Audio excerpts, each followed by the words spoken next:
کوئی بھی اتنی جلد معاف نہیں کرتا، ماں بھی اتنی جلد اپنی اولاد کو معاف نہیں کرتی جتنی جلد بندوں کو اللہ معاف فرماتا ہے۔ بلکہ جو صغائر ہیں وہ تو بغیر توبہ کے ہی معاف ہوتے رہتے ہیں۔ فرمایا کہ جب تم وضو کرتے ہو تو اعضائے وضو کے گناہ جھڑ جاتے ہیں وضو سے،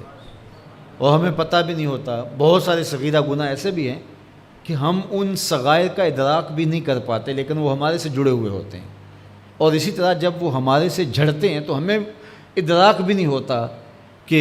وہ ہمارے ساتھ جڑے تھے اور ہمارے سے دور بھی ہو گئے اور ہمیں پاک صاف کر دیا گیا۔ ایک نماز سے دوسری نماز تک کا وقت درمیان کے اندر ہونے والے گناہوں کا کفارہ ہے۔ ایک جمعہ دوسرے جمعے تک، ایک رمضان دوسرے رمضان تک گناہوں کا کفارہ ہے۔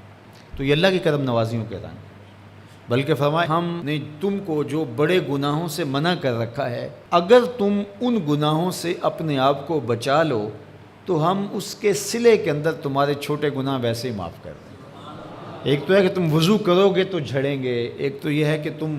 کچھ اعمال کرو گے تو اس کی برکت سے یہ گناہ ساتھ جھڑ جائیں گے، لیکن اگر تم بڑے گناہوں سے بچتے رہو گے تو ہم تمہاری اس بات کا اعزاز تمہیں دیتے ہوئے کہ تمہیں اللہ کے حکم کا پاس ہے اور تم بڑے گناہوں سے بچ رہے ہو، اور جو چھوٹے گناہ تم سے سرزد ہو گئے ہم اس بڑے گناہ سے بچنے کی وجہ سے وہ ویسے ہی تمہارے سے ہٹا دیں گے، تمہیں صاف کر دیں گے اس طرح۔ یہ کتنی کرم نوازیاں ہیں۔ اور اگر تم نیکیاں کرتے ہو تو نیکی بھی تمہارے گناہ کو مٹا دیتی ہے۔ اللہ کے محبوب علیہ السلام نے جو 3 وصیتیں کی تھی تو ان میں سے ایک وصیت یہ تھی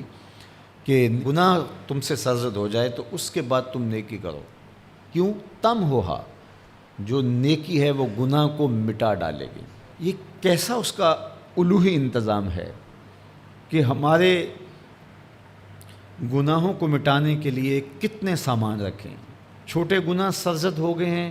تو وضو کرنے سے، نماز ادا کرنے سے معاف ہو گئے، صدقہ کرنے سے معاف ہو گئے، کسی کو مسکرا کر ملنے سے معاف ہو گئے، رستے میں پڑی ہوئی چیز ہٹا دی تو اس سے معافی ہو گئی، دروشی پڑا تو گناہ معاف ہو گئے اور خطائیں دھل گئیں اور درجات بلند ہو گئے، اور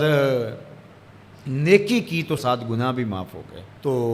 باقی رہی بات کہ کبیرہ گناہ، بڑی بڑی باتیں، تو شرک سے بڑی بات تو کوئی نہیں ہے، سب سے بڑا گناہ تو شرک ہے، لیکن اگر بندہ توبہ کر لیتا ہے تو اللہ شرک کو بھی معاف کر دیتا ہے۔ ایمان شرک سے برات کا اظہار ہے تو شرک بھی معاف ہو گیا، ورنہ شرک معاف نہیں ہے، اور باقی کبائر بھی توبہ سے، رجوع اللہ سے معاف ہو جاتے ہیں۔ یہ کتنی اس کی کرم نوازیوں کے رنگ ہیں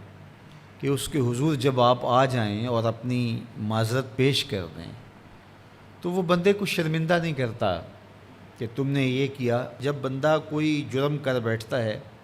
کسی سے زیادتی کر بیٹھتا ہے اور حقیقی زیادتی ہوتی ہے، تو پھر اس کے پاس جاتے ہوئے ڈرتا ہے کہ اس کا رد عمل کیا ہوگا، میں نے یہ زیادتی کی، واقعتاً زیادتی کی،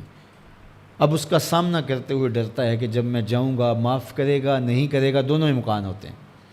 پھر معاف کرے گا تو کتنا رگیدے گا، مجھے کتنا احساس دلائے گا، اور اس کے بعد معاف کرے گا، تو بندے کے قدم اٹھتے بھی ہیں اور کئی وسواس اس کے ساتھ جڑے ہوئے ہوتے ہیں کہ معافی ہوگی یا نہیں ہوگی، اور میری تذلیل ہوگی یا میری کیا صورتحال ہوگی، کسی سے بھی معافی مانگتے ہوئے۔ اسی لیے لوگ اڑ جاتے ہیں، بعض اوقات وہ جانتے بوجھتے ہوتے ہیں کہ ہم نے یہ زیادتی کی ہے، اپنے بھائی کا دل دکھایا ہے، حق مارا ہے، زیادتی کی ہے، لیکن وہ اس احساس سے بچنے کے لیے تو پھر آہستہ آہستہ آہستہ آہستہ وہ اس کے عادی ہو جاتے ہیں۔ لیکن آپ اور میں گناہ کرتے ہیں تو گناہ کرنے کے بعد جب خیال پیدا ہوا کہ معافی مانگنی چاہیے، تو جب ہم وضو کر کے قدم اٹھاتے ہیں توبہ کے لیے تو ہمیں کوئی ایسا وسوسہ نہیں ہوتا کہ وہ معاف نہیں کرے گا۔ بلکہ حضرت داتا گنج بخش علی حجویری علیہ رحمہ کشف المعجوب میں ایک بزرگ کا قول نقل کیا کہ جس نے توبہ کی اللہ نے اسے معاف کر دیا۔ تو پھر ایک دوسرے بزرگ کا قول پیش کیا، کہا نہیں ایسا نہیں ہے کہ جس نے توبہ کی اللہ نے اسے معاف کر دیا، بلکہ یہ ہے کہ جس کو اللہ نے معاف کرنا تھا اس کو توبہ کی توفیق دے دی۔